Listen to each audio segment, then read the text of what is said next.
right, hello. I think I'm live. Hi, everybody. Thanks for joining.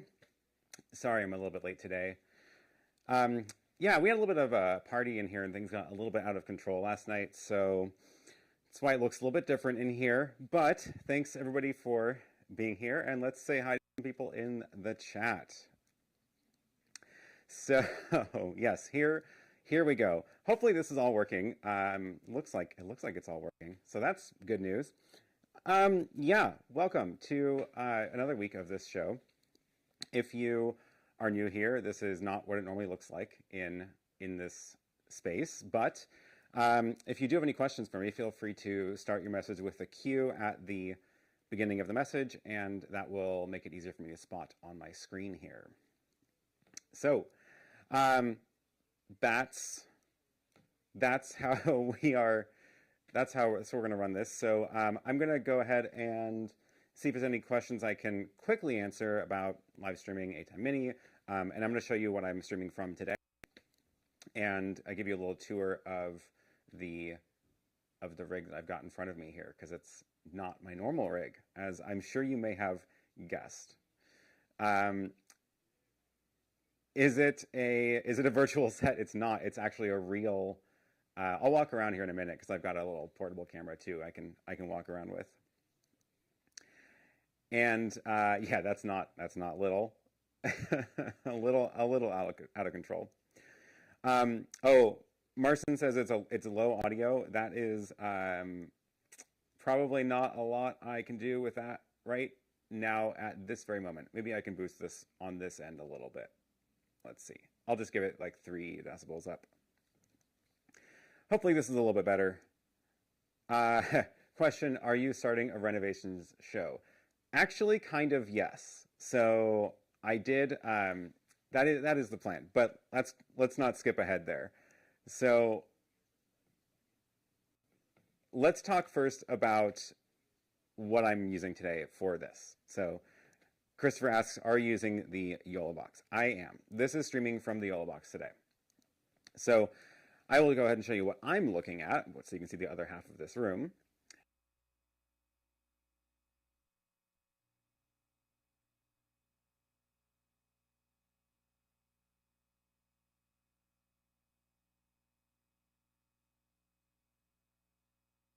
You can't hear me because I switched on audio follows video. Forgot to check that little checkbox. I don't want that on because I always want the audio going through HDMI 1, so that one is forced on now. Hopefully you can hear me now. Good thing I caught that quick. So yeah, this is what I'm looking at. These are the lights that are making it so you can actually see me, so it's kind of washing out the rest of the picture. But I've got the Sony ZV-E10 up there. The Røde Wireless Go is connected into the camera. Around the back I have the Hollyland HDMI receiver, which is what this little wireless camera is connected to. And then on this side, I have a battery pack, which is powering the YoloBox and the camera, and a couple little cables wired in through being supported by the little wire managers. So that's that half of the rig, and the other half of the rig is, of course, the one that I am holding, which is this Sony ZV-1, and I've got the Hollyland transmitter up here. I do have a little cage on this today because it means that I can actually get to the battery flap, which is otherwise blocked by the tripod. So that's my least favorite thing about this camera, but otherwise I like this camera a lot. And this way I can replace the battery in case it dies. So we will see how that goes. And of course, the link to the cage is in the description box below. I wanted to give this a try, and I thought this would be a good excuse to try it out. So my camera, this little camera is doing this focus pulse thing, and I seem to have got it into a setting that I didn't want. Focus mode. Let's try this one. Maybe this will work better.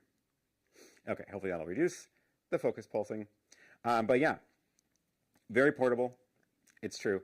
I've got it set on top of like a regular tripod head, attached into this little plate that goes into the aluminum bar on the cage, and then also attached to the tripod is my iPad, which is how I've got my my normal show buttons up here from Companion. So normally I have this on like the physical device, but now this is on the iPad. I don't like it as much on the iPad because you can't like feel your way around it. I can't just sort of like be ready to hit the one in the corner or whatever, but it does work, and it means I can get my buttons remotely when I'm not at the studio. So yeah, pretty good portable setup. Of course, my YoloBox is doing the 2 camera switching here, and that's switching between this camera and my handheld camera, and then the YoloBox is actually streaming to my studio. So the YoloBox is streaming to my studio, one of those Magewell devices, which I've talked about a bunch in the past. I don't think I put the link in this description box, but I will fix that later by the time this is over. And the Magewell is routing it into my ATEM. So I should be able to actually show you. Oh no, I moved that camera. Darn. I normally have a camera on the rack, and I just moved it the other day because I was filming other stuff. So I can't actually show you the rack in my studio because I don't have a camera pointing at that. Oh well. Yeah. So 6 Minute Media says, with these pictures, you should get your Airbnb money back. Yeah. Why is the wireless camera letterboxed? Oh, that's why it's doing the focus pulsing. Because I forgot to fix the setting on my camera. Thanks for noticing. I totally didn't see it in the little thumbnail. The wireless camera is currently in photo mode. That's the problem. And I apparently forgot to switch it into video mode. And now, let's see if I can fix that. Now it's in video mode. And now it won't be letterboxed. Here we go. So now you get the full width view of the portable camera. Totally didn't even notice that. Thanks for catching that. Are you using mobile bandwidth? I am. I am using everything here is now tethered to my phone. So the YoloBox is on Wi-Fi to my phone. The iPad is tethered to the phone, and also my computer, which I forgot to show you. The computer, which is, let's see if that works. The computer, which is on a little stool here, off to this side, which is where I'm looking at the chats and stuff. This is showing me the program screen, so I've got the web presenter pulled up in VLC, thanks to another one of the encoders in my studio, and I can switch between that and my normal, like how I'm managing the chats and stuff. So yeah, that's the rig. Let's take a look at some of the questions coming into the chat. So yeah, what's going on with this house? What is going on here?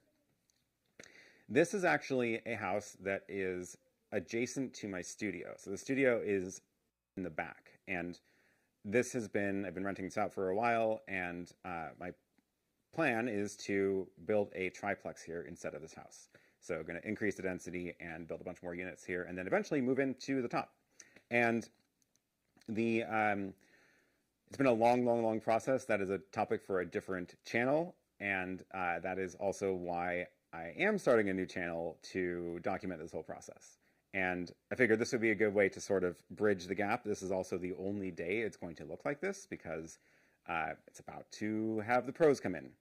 So the new channel is linked below. It's called The House Files, and there is a single video up there right now, which is just sort of our intro to the project.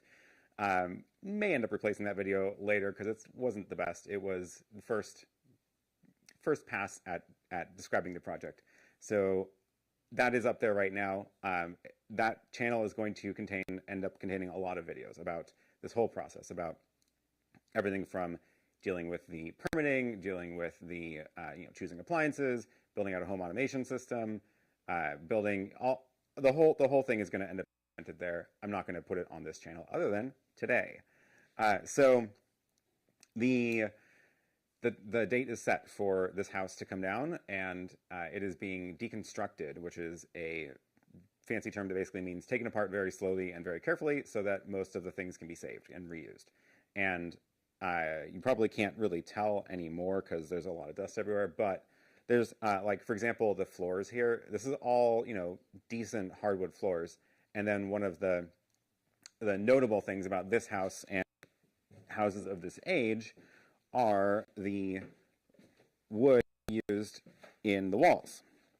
And I just noticed that these studs are not the way they're normally oriented the other way around. 90 degrees. That's interesting. But the point is, these pieces of wood are actually 2 inches by 4 inches, not the modern 2x4s, which are slightly shorter than that. So all that wood is useful for other projects and can be reused. So there's a crew coming in and next week to finish this. So we had a little party last night, invited some friends over, and we were like, do whatever you want to the walls. Just go for it, because the walls are actually, most of this isn't even sheetrock. Most of this is just like really bizarre materials for walls. This is one of the, this is what the topmost layer of the walls were. So it's like this particle board that, yeah, it's basically just particle board, and it's super thin. It's like a less than a 1/4 inch thick. Not great for anything. So that's all gone. And then under that was like 3 layers of wallpaper, and then these slats, which are not useful at all either. So we just tell people to, you know, get a little head start on the project and take out the walls. So that was a lot of fun. And now it's complete chaos in here. And I was like, you know what? One last stream from here before this is not possible to do anymore. Oh yeah. The asbestos. So yeah, that's all been part of this plan. This has been going on for, I've actually been working on this since like 2018. It's just finally really kicking off now. But we did have to get a proper inspection before we got the demo permit for asbestos and other hazardous materials. And a crew came in and actually punched what are now look like very little holes in a bunch of different places, pulled up some of the floor, got into all the walls, and did sampling of all the materials used. And the only asbestos they found, the only hazardous material at all they found, was in the insulation of the ductwork. So in the basement, the whole basement was full of the ductwork for the central heating system, wrapped in insulation that was asbestos insulation, because that was very common at the time that was added. And so they actually came to take that out, like, I want to say it was almost a year ago at this point. No, maybe like 6 months ago. I had a crew come in and take that out. So the heating system's been non-functional since then. Also not paying for gas right now either, anyway. But the heating system was ripped out because that was where the asbestos was, and other than that, everything else is just sort of normal. The insulation on the walls over here, this is the outside wall, and I would just like to point this out, because this is just, I cannot believe people would do this. So this is an outside wall, exterior wall. You can see there was the 1/4 inch plywood, there was the slats, here's the fiberglass insulation, which is really not fun to touch, and then on the other side of the insulation is, I don't know if you can see it, I should have brought a light over here. On the other side of the insulation, oh yeah, here we go, a little bit carved up here, is the exterior siding. That's daylight outside. There's nothing between the insulation and the exterior siding, which is, like, you know, not great. It's not how you build a house now. So it is,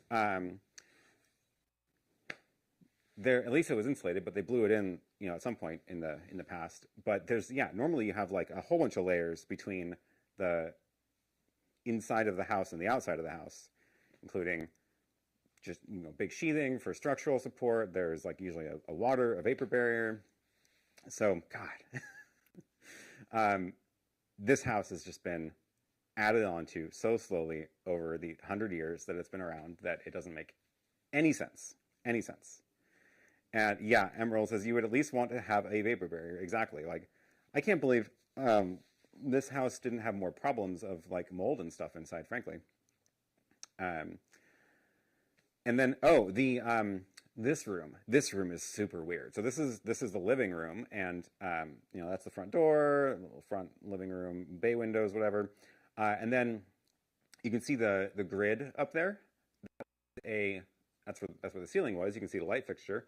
But notice, see how high I can get up here.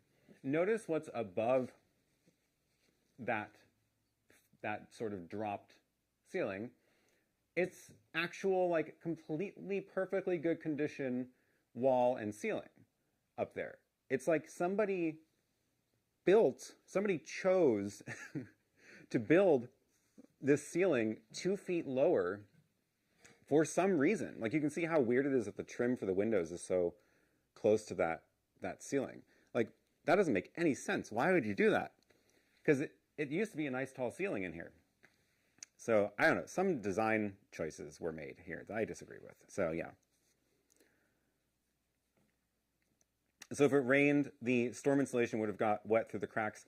Apparently not, because there hasn't been a problem with mold in here. But if the siding was ever damaged, then yes. But the siding, you know, it's like the slats that all overlap, so water can go down as long as water doesn't blow up, which normally doesn't happen. Yeah.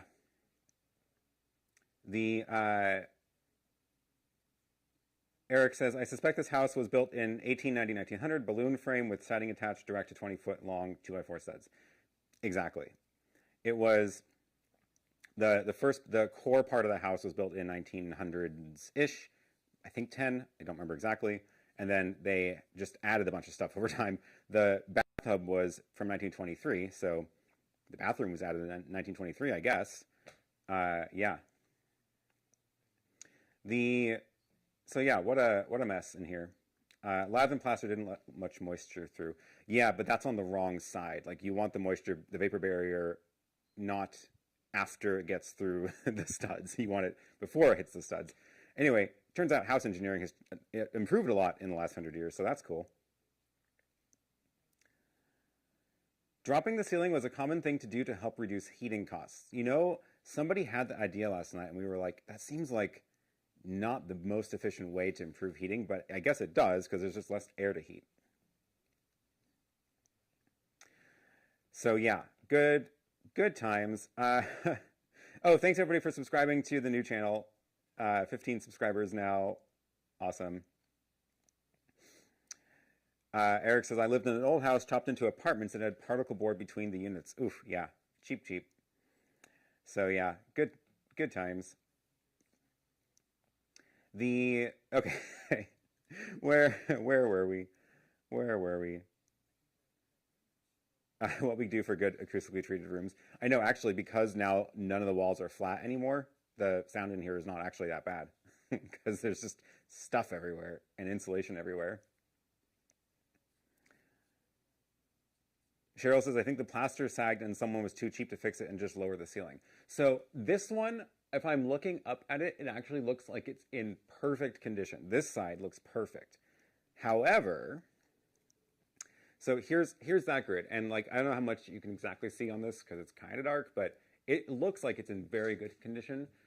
But if we go into this other room, that's a different story. Here is this other room. Notice how some of the plaster has actually just fallen. That was not from us. That was just, we opened up the ceiling and then the plaster just fallen. So it was just slowly falling apart. And there's also this bizarre diagonal beam that's like either holding up the ceiling or holding up the other part of the ceiling. I'm not sure which one's holding up which. But that diagonal beam, like, what is going on? So this one, I think, maybe what it was this one was falling apart, and they're like, oh, we'll just sort of patch it. And then they were like, well, maybe it'll happen to the other room too, so let's get ahead of the game here. Not the best way to solve that problem. So,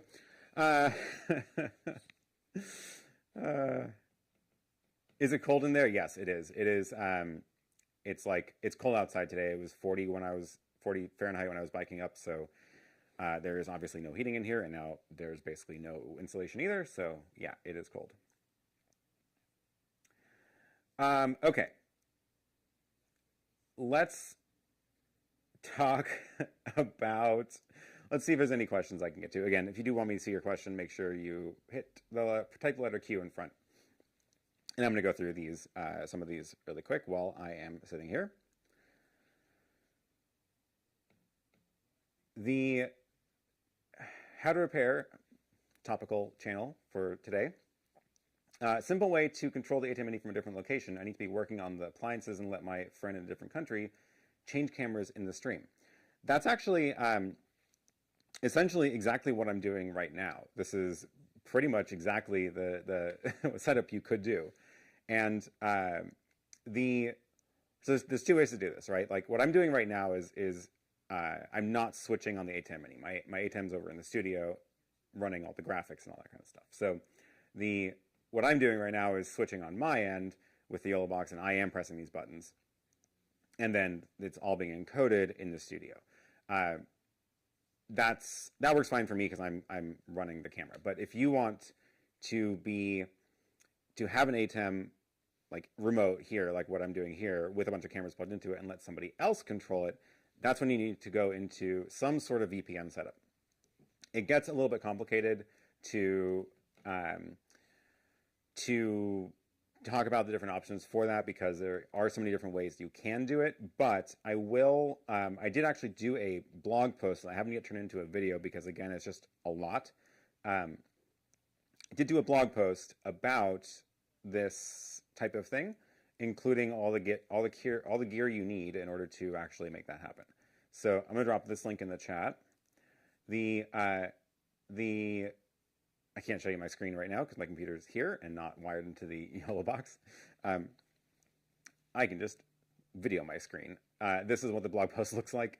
It's a remote control ATEM Mini interview kit. Obviously, replace interview with whatever you want to do. But the point is that it walks through setting up an ATEM Mini in a remote place, setting up, I believe in this one I used a Raspberry Pi on that end to get into the VPN.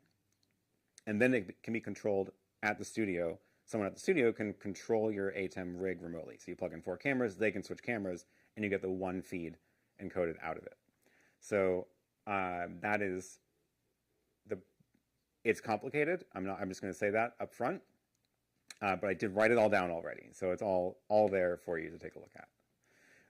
The trick is if you're talking about actually different locations, you're going to need some sort of VPN solution, as opposed to like if you're in one building with the same network, you don't need a VPN. You can just use all the other sort of remote tools that we've all been using for a while, like Companion on an iPad or Mix Effect to control the ATEM directly on Wi-Fi, that kind of stuff.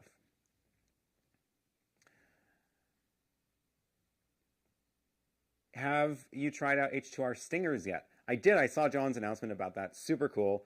Check out John's channel here to record.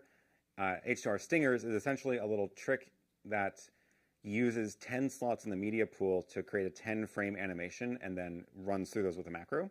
But he built a very, very good tool for creating those, all the macros and things that you need.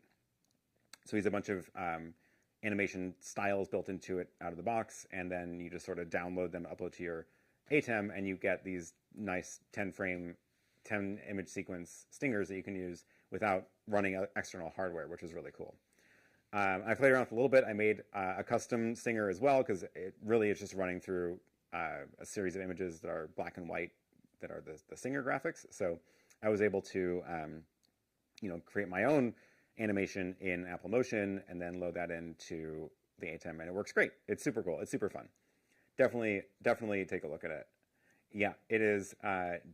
Kudos to John Barker for the H2R Stingers. So lightweight and straightforward. I completely agree.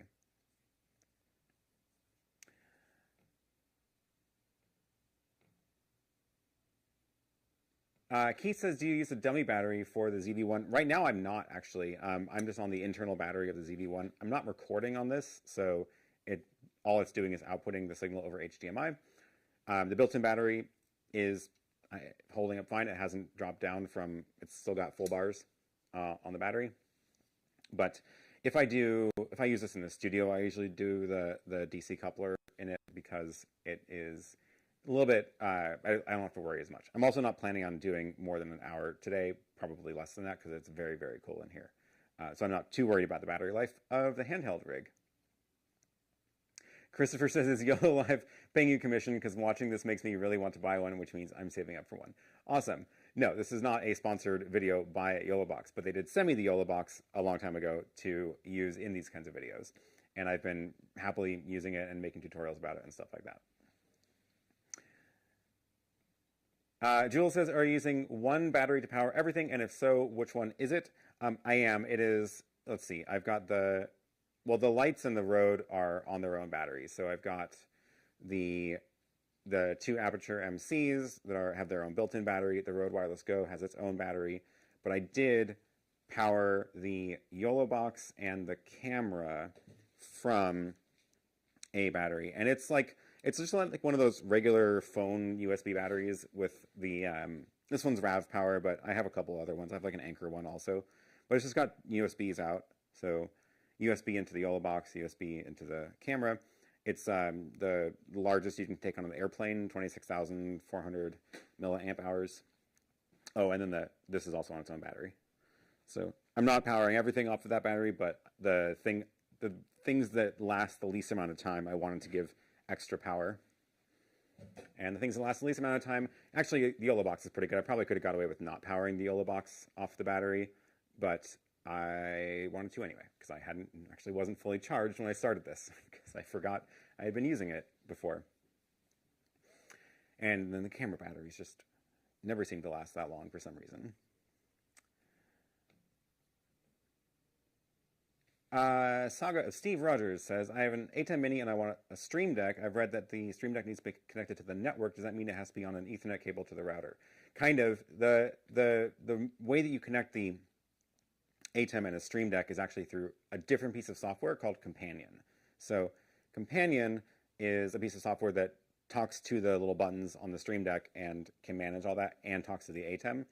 That is wherever you install that. It could be on a Raspberry Pi or on your main computer. That's where you plug in the Stream Deck over USB, and then that needs to be on the same network as the ATEM.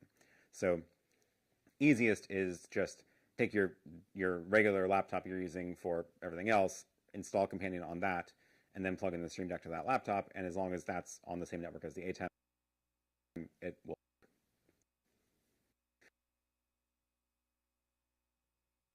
Good question.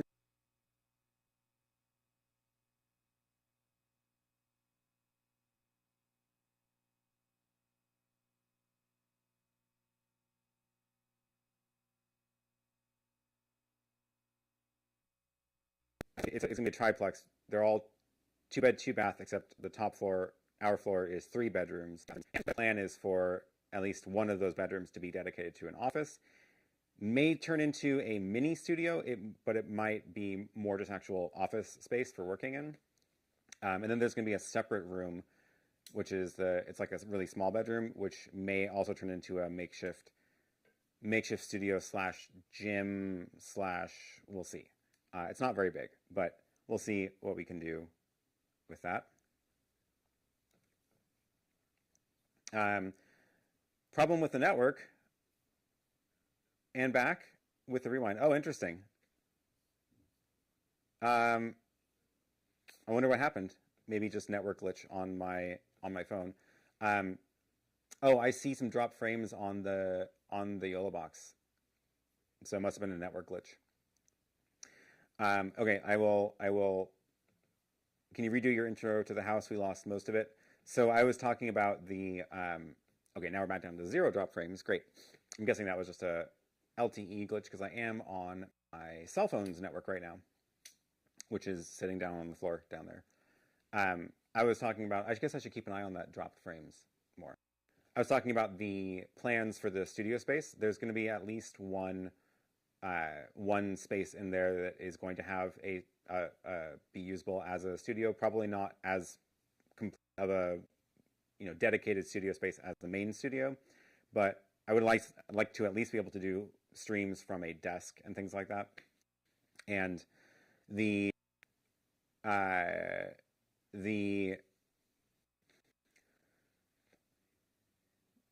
came back talking about 2 bedrooms upstairs. Okay. So yeah, the studio space there, I want to be able to do some amount of streaming from it. So my thought is actually, I want to link the 2 spaces with wires because that'll be a lot better than trying to do network-based remote connections. So I'm thinking about, like, while everything is torn up, while it doesn't exist, while it's ready to, while I'm deciding what jacks to put in what walls and stuff, probably going to try to run some SDI cables and maybe fiber between the two buildings. And that way I can at least have a couple of dedicated video links between the two spaces in case I want to do productions from both spaces. Emerald says, that's what happens when you don't make sure to have multiple connections, and you should know better having provided the hack of the YoloBox with Speedify. It's true. The problem with that is, well, I was going to use Wi-Fi for this, but then the power's out here, obviously, and I can't actually get a Wi-Fi access point up here, also tied to my main network. So, yeah, and the other solution to that is obviously 2 cell phone connections, but then I don't actually have 2 cell phone plans right now, so that's the other problem. Oh well. The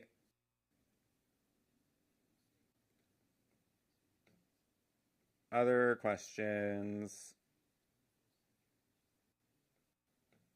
What's the distance to the studio? I mean, it's all on one lot, so it's not that far away, but like you can see, that's the back door that goes to the studio. So long cable.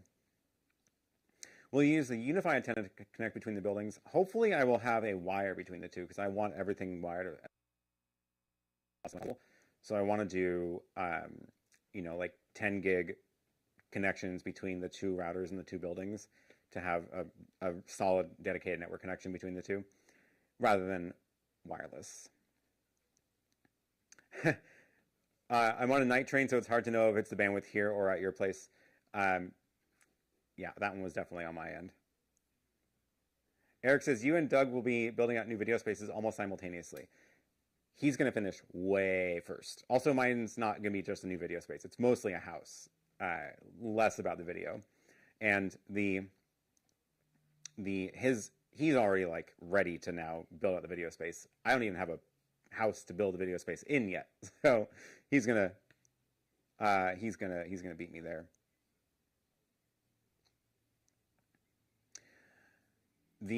What camera and lens are you currently using? This is, oh, I didn't talk about the lens. So it is the ZV-E10 on top of the YoloBox there, attached with that little small rig monitor mount to the aluminum bar of, doesn't know what to focus on, attached to the aluminum bar of my stand. And then that's the ZV-E10, and I've got this Sigma 16mm lens on it, which I like that lens a lot. Nice shallow depth of field there. So, yeah. Will you have a new studio also if the project is ready? Yeah, so it'll be a minimal studio space. Will you walk us through the planning process you have for this blank canvas? Totally. So what I'm going to do is most of the content for the new space is going to be on that new channel. The link is down below to that channel. That's really where I'm going to focus on, because most of it's honestly not going to be about a video studio. If I do end up talking about, which is going to be like honestly at least a year from now, once I get to the point of being able to actually focus on like where do I put a light inside the finished space, then I might do a video on this channel. But most of the project is actually building out just the rest of the house, so it's going to be focused all on that channel.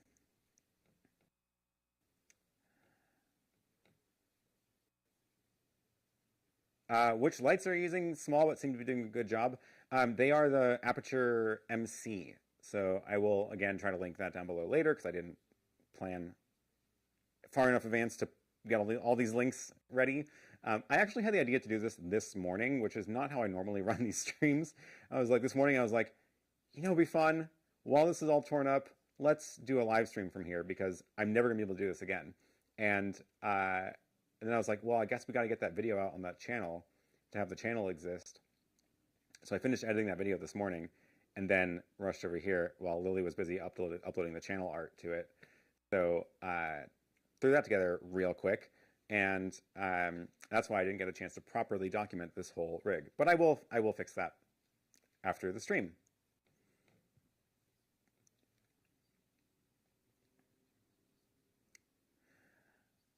Oh no, he says, okay, I'm obtuse, but does anybody else notice the link to the other channel? I know I did add it about 2 minutes before I went live. So if you were on the page before I went live, it'll be the old description. So refresh the page and it'll be there.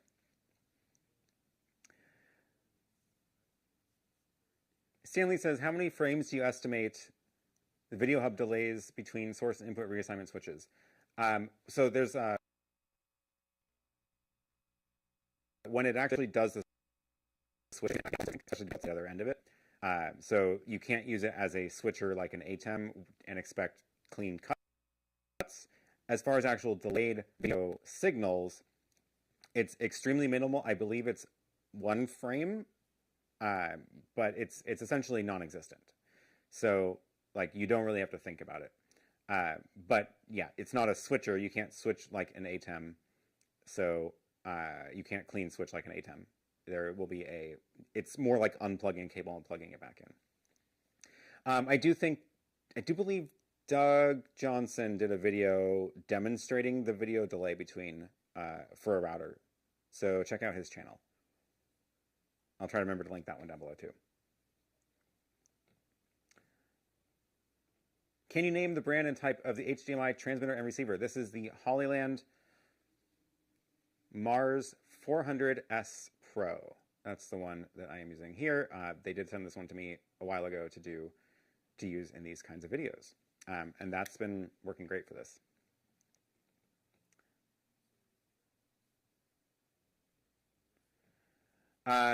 Getting drop frames again. Shoot. Okay, well, we're going to wrap this up soon anyway, so hopefully not a big deal. I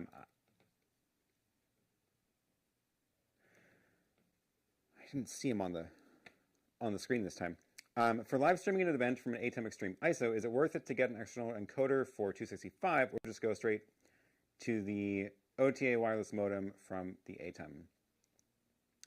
I personally think the encoder in the ATEM Mini Extreme ISO is fine. It is variable bitrate, which confuses some platforms, but YouTube does handle it fine. Like this is variable bitrate encoded in the web presenter HD, but I think it's the same encoder in the ATEM. And YouTube complains, but it works. And I think it's fine. I don't think you need to go fancier than that for most things. That's my opinion. But I did do that video last week, Friday, published it, about the differences in the recording quality for like a ProRes codec versus H.264, and there is a very, very clear quality difference that's worth noting between the two. But like I said, it's like, honestly, it's probably just fine. So you're seeing the H.264 stream right now from this. I'm not doing anything fancier than that for this stream.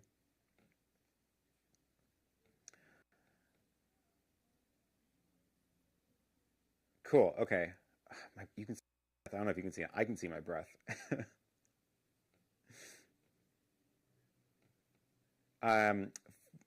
Cool. So, yeah, let's do one little tour again of here just for posterity, and then we'll wrap this up because it's been fun and I'm cold and I want to get warm.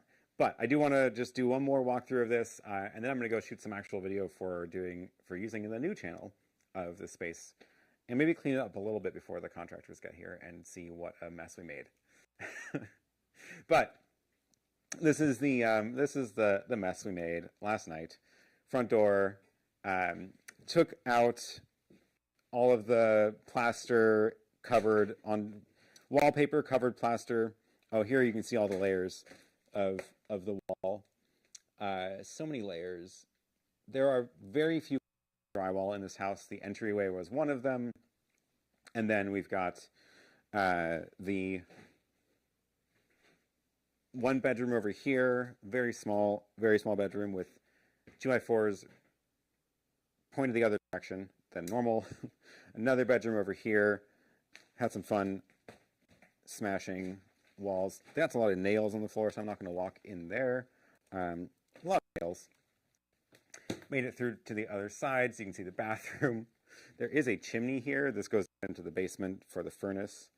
The kitchen, we didn't have anybody smash the cabinets because it's possible they'll be able to reuse those. So the cabinets are all still fine. And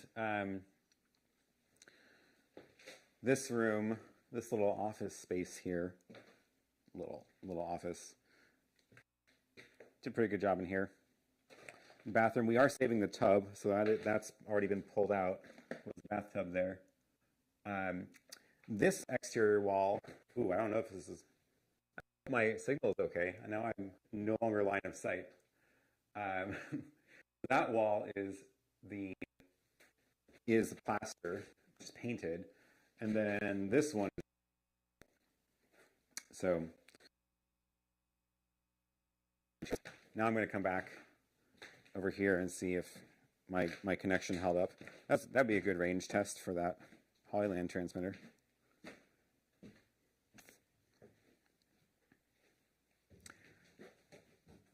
How did it go? Yeah, be sure to save the doors and the hardware. Totally. Like I said, this is a professional crew is coming in to actually do the real work here. We just had a little bit of fun. And the professional crew, they are specifically a deconstruction company that does these slow incremental teardowns in order to reuse as much of the material as possible. So we didn't destroy anything that's usable. We just destroyed the stupid lath and plaster and sheetrock and stuff. But they're going to come and take the rest of the trim and the windows and the doors and all the wood floors and the actual 2x4s, and they can reuse that and sell it to somebody else. So they are going to be doing all of that much better than me trying to deal with it. So, was the plaster in rough shape when done well? I think plaster looks better than drywall. Well, most of the plaster in this room was covered up by that weird particle board. So, but the plaster in the bathroom looked okay, I guess. It was a clawfoot tub, yes. Audio was cutting a bit. Oh, so the audio is going to the Røde Wireless Go on top of this camera. So I had two wireless links to this rig. The camera and the audio were separate links. So hopefully, well, if the video didn't drop out, but the audio did, it's because the antennas on this thing are better, which makes sense.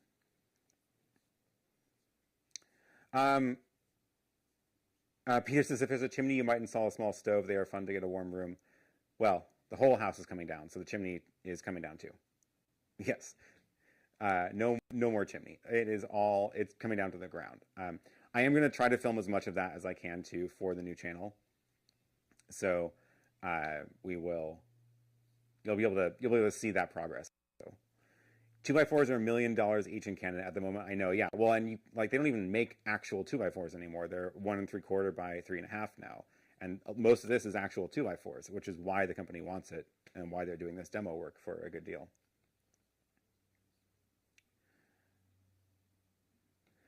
How long are you expecting the project to take is an interesting question, and the eternal question. And we are, I don't want to commit to any timeline. Let's just say that. I started this project in 2018, and we filed the permit first, November 2020, and finally got the permit issued December 2021. So now that we can actually do the demo, we're expecting the demo to be like a month. So in a month, this will be gone. And then then we can start building, and hopefully that'll be like a year, but really who knows, because anything could change. And also we might just get stuck, unable to get, I don't know, windows or something. So yeah.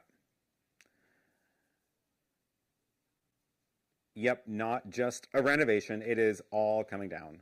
It is all coming down. Thank you all for the super chats. Christopher, get a coffee to warm you up and start that new channel. Thank you. I will. I actually was in such a hurry this morning to get over here that I did not bring coffee. So I'm going to go grab some coffee after this because, yeah, I have not had enough today yet. And Graham says, go have a drink to help warm up. I suggest alcoholic rather than just coffee. Thank you. I will save that for the evening stream when I am helping Lily run her stream. And yeah, good. Two coffee funds. Arshad says, did anybody recommend to use mirrorless GH5 Mark II for up to 6 hours live stream or using without any heating issues? Oh yeah, I've had zero overheating issues with the GH5 Mark II and GH5S. Those are the two that I have. I don't have the GH6 yet. Probably not going to get it. We'll see. I think my cameras are just fine. And for very, very long streams, I will put the DC coupler in them instead of a battery, and zero problems with overheating. And all of the Lumix G7s that I use, those are actually just on 24/7. I don't usually turn them off, and no problems at all. Keith, thank you for the super chat. Thanks for, I appreciate it. Thanks for the remodeling money. Gonna need a lot of that soon. That's one of the other topics actually that I'm going to talk about on the new channel is financing this, because it's been complicated, to say the least. It is one of those things where it's like too big of a project for normal financing of like a single family house build, and it's too small of a project for most banks who want to do commercial loans. So I've been in this weird sort of middle ground of like, oh, you're only building 3 units? Well, we don't have any loans for that. So been a bit of a trick. What's the size of the land? It's 50 by 100 feet, which is the approximate size of every single lot in like the center part of Portland. There's a huge part of the town that's like that size blocks. And so yeah, we're building kind of almost to the limit of what we can under the with all the setbacks that are required and stuff. Saul says, I missed the beginning of your opening. Why do you keep saying new channel? Oh yeah, and so the reason this is all torn up is because this house is coming down, and I'm going to be documenting the process on a new channel. So that channel is called The House Files, and it is linked down below.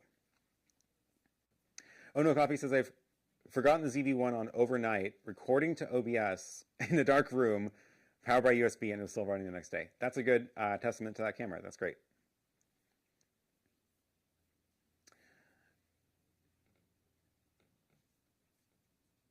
Oh, Peter, thank you for the super chat. If the coffee does not help, have a whiskey. I appreciate it. Thanks for that. I will.